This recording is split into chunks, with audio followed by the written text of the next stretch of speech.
Hey there, everyone. Welcome back to Utility Sports. And as you can see from the title and the thumbnail today, we're talking about Los Angeles Lakers trades. And based on what you're seeing on the screen, no, this is not possible. Victor Wembanyama, there's a 0% chance he's a Los Angeles Laker, at least next season when we look at the draft, because, well, the Lakers have a pick swap out with the New Orleans Pelicans, and the Pelicans get to swap for the best pick in that trade. So theoretically, if the Lakers did miss the playoffs and their pick landed number 1 overall, Victor Wembanyama would actually probably be heading to New Orleans, which would be scary for the league and something I really don't want to think about, because the Pelicans would become a dynasty and that would be terribly scary for any team in the Western Conference and heck, even the Eastern Conference, because I don't think anyone would beat that Pelicans team in a 7-game series moving forward.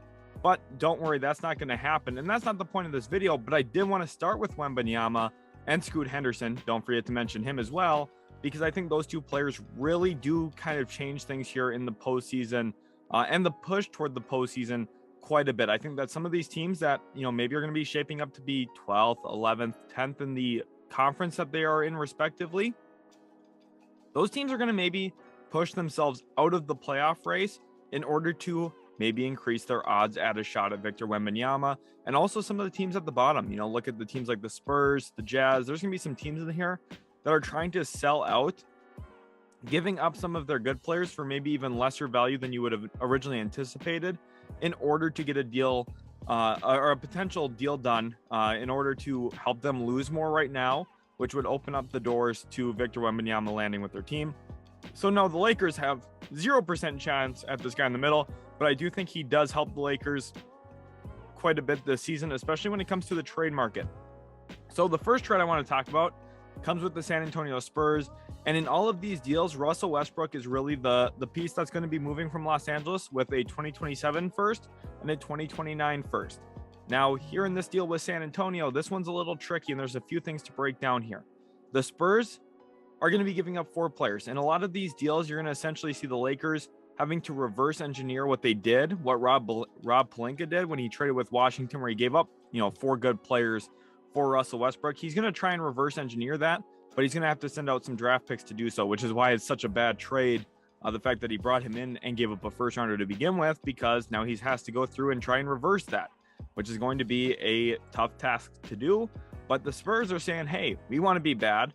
Let's bring in Russ. We won't even play him for a single second, and we'll get some future first rounders, the 2027 first and the 2029 first, at the cost of Doug McDermott, role player, Josh Richardson, role player, Jakob Poeltl, a good starting big, not great but good, and Zach Collins, a role-playing big man.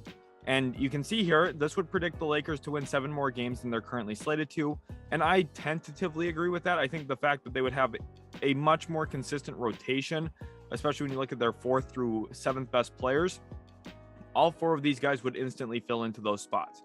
And it would be really good additions for them, just in the fact that, hey, they don't really have a reliable big right now. What's Damian Jones going to give them? What is Thomas Bryant going to give them? Jakob Poeltl is a big improvement over that. Zach Collins, not the best player that they could have brought in here, but another rotational forward/center that they can use. Josh Richardson, I think, would start for them, or at least come off the bench as maybe their 6th or 7th man. And Doug McDermott could really fit in well in that 7th spot, as well as an off the bench piece. Or you could even start him, play LeBron more in that true point role that we see him typically playing, honestly. And then Patrick Beverley could be that too, like what we saw in Houston next to James Harden for quite some time. That way they would have shooting on the floor. Again, this isn't a great deal for the Lakers. I think this is one of the worst offers actually in this video. Jakob Poeltl, I think, is a very good player, but at the price that they're giving up, 2 future first-round picks, very tough to swallow. And let's talk about those protections over there on the right-hand side. For some of you who are very in tune with how the NBA works, you know that you cannot trade picks right now that are from 2030. So those top 3 protections are a little tough to really talk about right now, because you're going to have a situation where you can't really protect picks that far out. For example, that 2029 first, in order to be top 3 protected, you would have to assume then that it would translate to just a 2029 second round pick. That would be the protection backup on that deal, which is a little bit of a risk from the Spurs, but again, it's only top 3 protected, so it's not a huge risk. Now that 2027 first, it's even more complicated because of the Stepien rule. You cannot trade your 2028 first here if you're the Lakers. So again, you'd have to assume this is a 2027 second round backup protection. And maybe you could even throw in a 2028 second round protection with that as well, which would really handcuff the Lakers, gives them way less flexibility moving forward, because essentially it would tie all of their first and second rounders to the organization, not allowing them to use any of them in trades. But if they do that, you're looking at a team that's just much better right now, right? McDermott, Richardson, Pirtle, Collins would all have roles on this team. I'm not exactly sure how Russ is going to fit with Darvin Ham. Obviously, they feel pretty confident in that, but I feel like that's partially a smokescreen as well, just trying to keep Russ's value somewhat afloat and trying to hold some leverage in trade talks.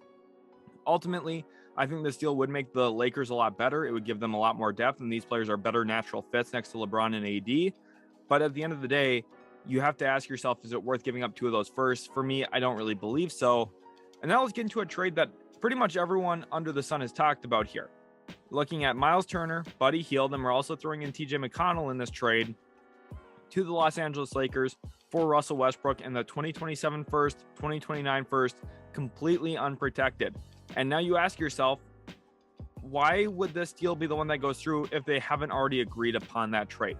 Well, first of all, the Lakers have seemingly been very strict on the budget that they want to give up in terms of draft assets for the future. It seems like, to me, they do not want to give up 2027 and 2029 in a deal for Turner and Hield.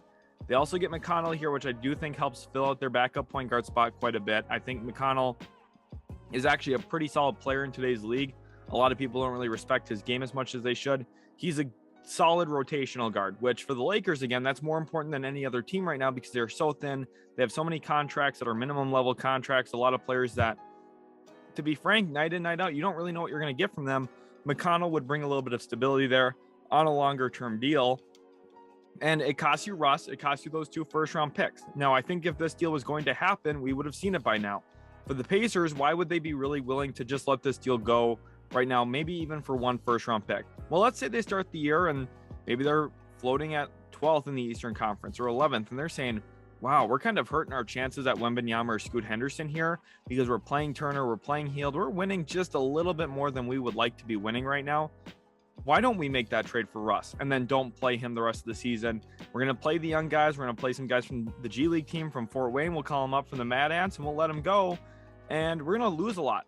And once we lose a lot, our percentage chance of getting Wembanyama or Scoot, emphasis on the or, obviously, you'd probably look at, your chances going from about 7 or 8% to maybe 15 to 20%. That's a pretty significant boost in your odds at landing one of those two franchise-changing players in this draft, which really does play a big role in this and why I think the Lakers do have a little bit more trade leverage, which brings us to another iteration of this deal that I think is pretty interesting.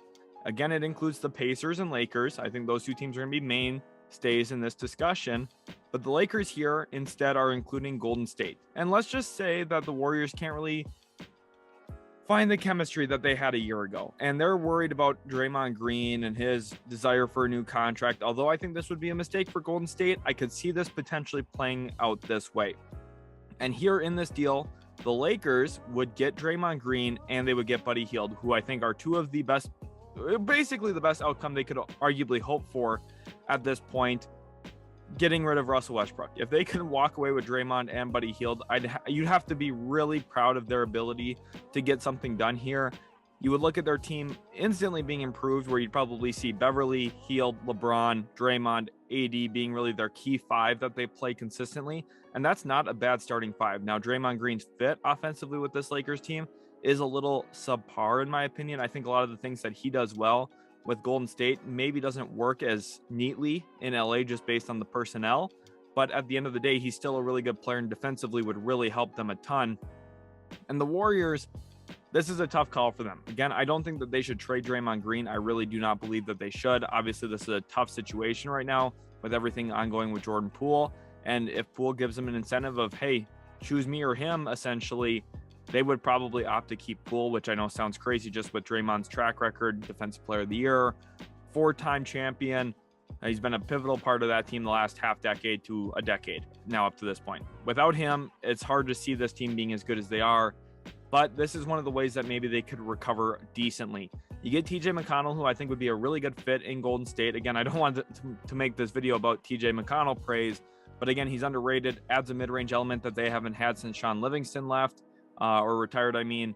And they also get Myles Turner here, who he's been tied to Golden State in the past. I don't necessarily love his fit as much as everyone else seemingly does. I get the idea of, hey, he can step out, shoot the three ball, and he can protect the rim. I don't know if he's as cerebral of a player as their system would allow for. Kind of the same reason why James Wiseman hasn't had a ton of minutes, obviously missed some time with injury as well. But James Wiseman hasn't fit in there yet because he's not as cerebral of a player as a guy like Draymond Green and Kevon Looney. Myles Turner might have some of those same issues, but I still think he would have a role here in Golden State. And then 2029, they get a first round pick here and a second round pick from the Los Angeles Lakers, which if you're looking at that completely unprotected, that pick could end up becoming pretty good, especially since Rob Pelinka got another extension. I would like to bet against the Lakers if I was one of the other 29 teams in the NBA. I just do not believe Rob Pelinka does a very good job building teams, especially if you're giving up Draymond Green, who's into his 30s now. LeBron's well into his 30s. Anthony Davis is built out of glass. And I mean, Buddy Hield, he's not going to be a franchise-changing player. So you'd have to look at their roster and say, hey, they don't have a lot of draft pick control over the next 5 to 7 years. They have an executive in Rob Pelinka who I think just doesn't do a great job building a team. I mean, he's missed the playoffs 2 out of 4 times with LeBron on his roster, which is not a great track record. So for me personally, I think that, hey, get this 2029 first. That could probably end up being something good, especially down the road. Maybe add that to your new young core that you're building around with Wiseman, Moody, Kuminga, because by 2029, we're into the next generation of players essentially at that point.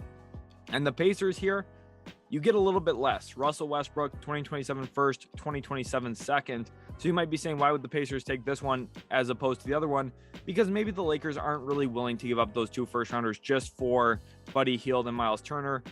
Maybe the switch from Turner to Draymond really does open the door for LA here to make a deal and include both those 2027 and 2029 first round picks. That's really what you're looking at. And that's the reason why I think this 3-team iteration of that same trade probably does open the door here for maybe a potential outcome that we could see. Moving into our next trade here, and this one's with the Washington Wizards, and this would be a really nice opportunity for Washington here specifically to kind of re-up on this Russell Westbrook trade that they made with the Lakers a year ago and say, hey, we'll help bail you out of this situation. We'll give you a really good player who we acquired at the deadline last year for basically nothing. Spencer Dinwiddie, who was looked at as a negative contract at that point, and Davis Bertans, who was as well. And we'll also throw in Will Barton here. And the Wizards, I think, are one of those teams that are a prime example of, hey, they could be the 11th seed by Christmas. And if they're the 11th seed and they're, 4 games back from the play-in race, are they really going to be able to make a push? Probably not. So this is a good time to sell off on 2 players who Will Barton for sure would not be a long-term part of their roster. Maybe Porzingis would be. I'm a big believer in Porzingis. I still am. Obviously, his injuries have really riddled his career and have really controlled the narrative around him. I don't really buy into narratives a ton. Kristaps Porzingis is an awesome player, especially when he is on the court. And even at a high price tag, $33.8 million, he would make the Lakers better. He's a much better fit next to LeBron and Anthony Davis than Russell Westbrook is. And out of all of these deals, to be honest, Kristaps Porzingis is the best player I think the Lakers could potentially get. He's a better player than Myles Turner. I don't think that's even a discussion, honestly. And I still think he's a better player, too, than Draymond Green in terms of his probable fit here with the Lakers. Now, I know Draymond Green a lot more cerebral. Again, I think a really great player, especially when you have the right pieces around him. But AD, LeBron, they don't move off ball as much as a guy like Steph Curry, Klay Thompson. Those two are so good at that I'm not sure what Draymond's fit looks like in LA as much as it does in Golden State. Whereas Kristaps kind of doesn't need those elements around him. He can do other things for you. He can be a pick and pop big. He's a really nice rim protector. And for the Lakers, you would have 2 freaky athletic big men in Kristaps Porzingis at 7'3", moves pretty well, and Anthony Davis, who when he's on the floor is still one of the best defensive big men in the league as well. That's really what you're selling yourself on here, and Will Barton kind of fills that KCP role for you to a lesser extent. Obviously not as much defense, maybe a little bit more on-ball creation though, which could be beneficial for off the bench if they decide to use him that way. Again, it's going to cost you a 2027 first and a 2029 first. Kind of a high price tag for someone like Kristaps at this point, just given the fact that he's been through a ton of injuries. But the Wizards here, Tommy Shepard has to look at this and say, hey, we're kind of bailing you out here a little bit, helping you get a guy who's under contract and is a pretty good fit with your roster. And the Lakers maybe, just maybe, have to really consider doing this. And the Wizards, well, losing 6 more games toward the end of the year could really help them in their pursuit of either Scoot Henderson, who I think would be a really great piece for the Wizards. I think Scoot Henderson would probably fit best on the Wizards out of all the teams in the league right now, just looking at the fact that they still have Beal. They've just been lacking that true point guard since trading John Wall. Scoot Henderson could be that for them. So I think that he would be phenomenal there. But obviously, if they get number 1, Victor Wembanyama, such a freak prospect, someone that really there's no comp for him. I've heard stuff like Rudy Gobert, Kevin Durant mixed. That's kind of a good comp. But the issue is he's 3 inches bigger than Gobert and about 5 inches bigger than Durant. And there's a good argument to be had that he's a much more polished post player than either of those guys, even at this point. I don't think Kevin Durant has the post arsenal that Wembanyama currently has. So not that Wembanyama is going to be the best player of all time. I'm not necessarily saying that, but there's a good case that he's the best prospect of all time. So if the Wizards want to be in that race, this is a good way for them to get involved in that race. Basically bring in Russ. You don't play him all year. And heck, they might even look into Bradley Beal trades if things aren't going well. Our next one here is with the Charlotte Hornets. And this is another one that makes sense for a team that, if the season's not going as well as they would like, they could easily find themselves in a situation where, hey, let's kind of sell this season a little bit short and try and get some premier talent through the draft next to LaMelo Ball. And this is a pretty good opportunity to do so. You trade Terry Rozier, who's a very nice player. I think Terry Rozier is a good starter in today's league. And I think Gordon Hayward's a good starter in today's league as well. Both of those guys would fit perfectly with LeBron James and Anthony Davis. Kind of fills 2 of the big needs that the Lakers have. I still think that they need another center in that group as well, but it's tough to find all of those things that you need. If you're Los Angeles, you're getting 2 out of the 3 here. A guard who can play with or without the ball, a forward who can score in bunches in Gordon Hayward, and the Hornets, who don't have Myles Bridges, presumably this year, they're just not going to be as good as they were a year ago. I don't think that's a real shock to anybody saying that. I still think that they can be competitive. LaMelo Ball is so good, but at the end of the day, if you're going to be the 11th seed and win 35 games, you're kind of stuck in the middle here in a year you don't want to be. So I'm all in on trading guys who aren't franchise-changing players. You don't want to just scrap your team for the chance at getting Wembanyama or Scoot Henderson. I think that's a really slippery slope and dangerous game to play. But if it means, hey, we're giving up Rozier, Gordon Hayward, and we're getting pretty good value for those 2 back, again, in 2027 first, and then a top 5 protected 2029 first, that would turn into a second rounder if it doesn't convey. That's not bad value for those 2 players, especially given the fact that, hey, they signed both of these guys pretty much outright, worked out really well for them. They moved off of Kemba Walker at the right time. And I think Mitch Kupchak would love to take advantage of the team that fired him back in Los Angeles. And then we get into our final trade here, and this one's with Orlando. And Orlando's a team that I think a lot of people are excited for. They think that they might win a lot of games this year. I don't think so. This team's very young. The Paolo Banchero show is not going to win a ton the first year, right? When you're playing through a rookie a lot offensively, you're probably going to have a high volume of turnovers, less efficient shot selection. He's going to have to learn the game, and that's completely fine. The Orlando Magic are in a great spot. They have their own pick this year, which is probably going to be a very good pick. And then they also have the Bulls pick, which is top 4 protected, but again, could be another lottery selection for them. So you're looking at it from this perspective now of, hey, we want to make sure our pick has top 5 odds or top 3 odds, which are the best odds. If you finish one of the 3 worst teams, you have the best chance, about a 27% chance to pick in the top 2, which is pretty darn good. So what do? You trade Markelle Fultz, who's on a so-so contract and has had a lot of injury issues. Trade Jonathan Isaac. I think you're selling on his, skill set a little low here. I really do like Jonathan Isaac as a player. When he plays, he's a phenomenal defender, and I think would be a great fit on pretty much every team in the NBA. And then you also give up Wendell Carter, who is another nice young player for them. Again, I don't think they would want to give him up here, but you're looking at it from this perspective. Hey, we're really helping the odds that our draft pick is really good this year. We have better chance of getting one of either Wembanyama or Scoot Henderson, which can be franchise-changing guys. We don't have to give up in this deal Franz Wagner or Paolo Banchero or Jalen Suggs, which is already a plus, which that's the next wave of Magic basketball anyways. I don't think that the 3 guys here on the left necessarily embody that as much. Maybe Wendell Carter to a certain extent, but you do get 2 first-round picks for these players, which I think trading them to any other team, this combination of 3, you probably do not get 2 first-round picks. Essentially, from trading Vucevic, then you're looking at them netting 4 first-round picks and basically the value that they got if you look at trading out Wendell Carter and the 2 firsts they got from Chicago already. And this would be a good collection of assets for Orlando to help improve their team down the road.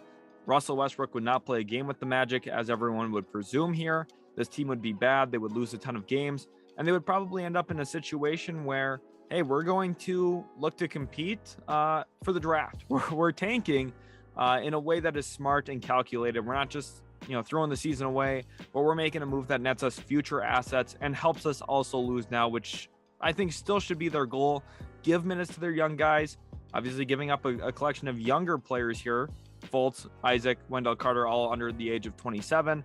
But still, I think these 3 players help the Lakers a lot, but I don't think that they necessarily fit into the long-term view for the Orlando Magic. Hopefully you guys enjoyed this video. Obviously, this video is really focused on the Lakers, their trade discussion, but I think it was fun to look at some of these other teams as well. Potential ways that they could try and get their hands on Victor Wembanyama. I am going to have a video coming out in the next couple of days that talks about the lottery and how Adam Silver's changes to the NBA draft lottery have failed and have actually made tanking maybe more prevalent than we once thought. So hopefully you guys enjoy this video. Make sure to watch out for that one as well on the channel. Hit that like button, subscribe for more, and we'll catch you in the very next Utility Sports video.